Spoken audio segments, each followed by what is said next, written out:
మహిళల గురించి మాట్లాడే హక్కు జగన్ కు లేదని మంత్రి అచ్చెన్నాయుడు అన్నారు. జగన్ లో అవినీతి డబ్బుతో రాధాకృష్ణ పత్రికను పెట్టుకోలేదని గుర్తు చేశారు. ఆడవాళ్ళ గురించి మాట్లాడుతున్నావు, ఆడవాళ్ళ గురించి మాట్లాడే నైతిక హక్కు నీకెక్కడుంది? ఈరోజు ఒక పత్రిక గురించి మాట్లాడుతున్నావు.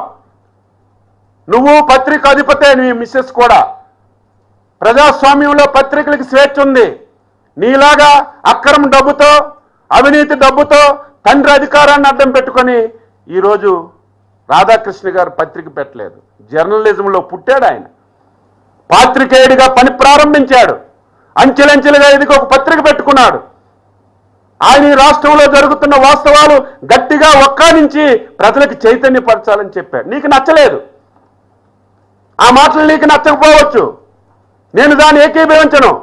నీకు నచ్చకపోతే ప్రజాస్వామ్య వ్యవస్థలో విధానం ఉంది, కౌంటర్ చేయి. నాలా ప్రెస్ మీట్ పెట్టి రాధాకృష్ణ గారు మీరు మాట్లాడిన తప్పు, దీన్ని మీరు ఉపసంహరించుకోండి, ఇంకోటి చెయ్యండి అని చెప్పాలి.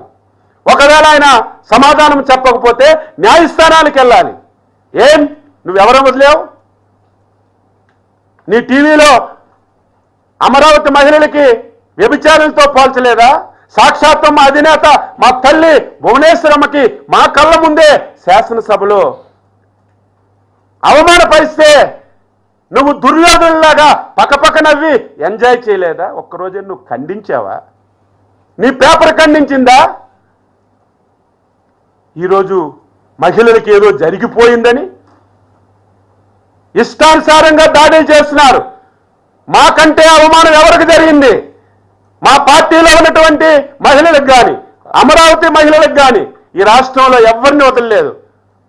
అంతెందుకు, నీ కన్న తల్లిని, నీ చెల్లిని ఎంత దారుణంగా ఒక వ్యక్తి, రాజశేఖర్ రెడ్డికే నీ చెల్లి పుట్టలేదని ఎవడో సోషల్ మీడియాలో పెడితే కనీసం యాక్షన్ లేదు. నువ్వా మహిళల గురించి మాట్లాడే అర్హత నీకు ఎక్కడుంది?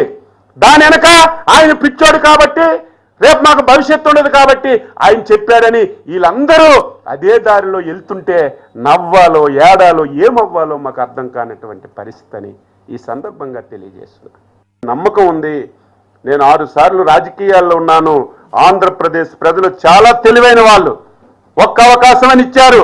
మళ్ళీ జీవితంలో ఇటువంటి వ్యక్తికి ఈ రాష్ట్రంలో అధికారం ఇవ్వరు. ఎందుకు చెప్తున్నానంటే భవిష్యత్ అంతా పిల్లల మీద ఉంది.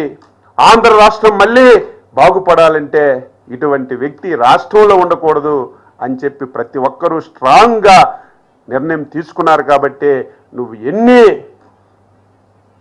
ప్రయత్నాలు చేసినా నువ్వు అధికారంలోకి రావడం కళ అని చెప్పి సందర్భంగా తెలియజేస్తూ, రాజశేఖర్ రెడ్డి గారు చనిపోయే సమయంలో నువ్వు ఎక్కడున్నావో చెప్పవలసినటువంటి బాధ్యత నీకుంది.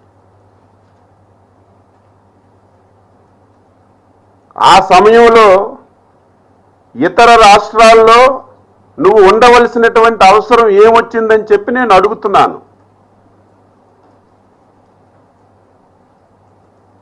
ఆ సమయంలో పోలవరం టెండర్లు చనిపోయిన రోజునే 100 కోట్ల రూపాయలు టెండర్లు ఆన్లైన్లోకి ఎక్కించి టెండర్లు పిలిచినటువంటి పరిస్థితికి ఆన్సరు నువ్వు చెప్పవలసినటువంటి అవసరం ఉంది.